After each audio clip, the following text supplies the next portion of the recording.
menunjukkan pemimpin kanan PKR. Kalau kamu katakan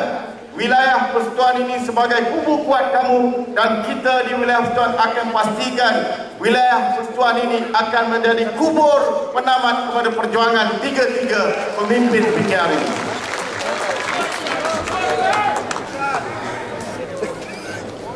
Maka dengan itu,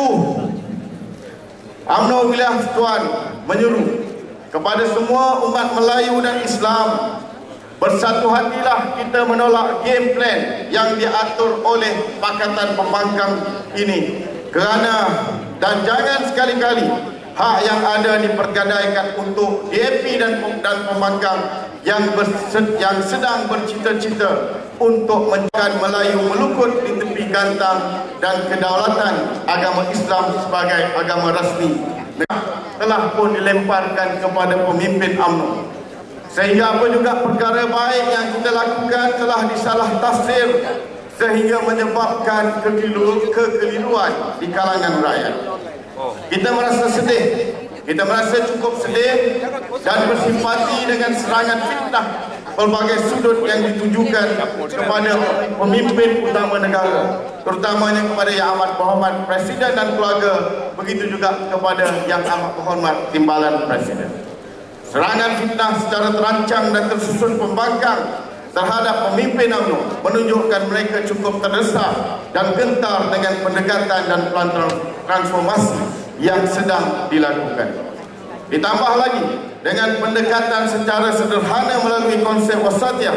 yang diperkenalkan telah memberi keyakinan yang besar rakyat terhadap kepimpinan Yang Amat Berhormat Datuk Seri Presiden, kerana sudah mati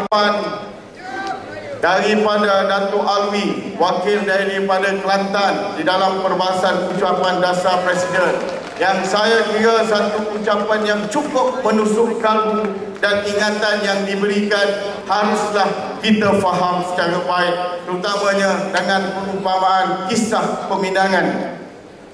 Sultan Mahmud terhadap Puteri Gunung Ledang yang harus kita terima dan difahami dengan baik. Saya tertarik dengan ungkapan apa lagi yang kamu nak, jabatan emas dan jabatan perak sanggup kita adakan, hati kuman dan nyamuk juga sanggup kita sediakan, tetapi jangan sampai mencabar meminta semangkuk darah daripada darah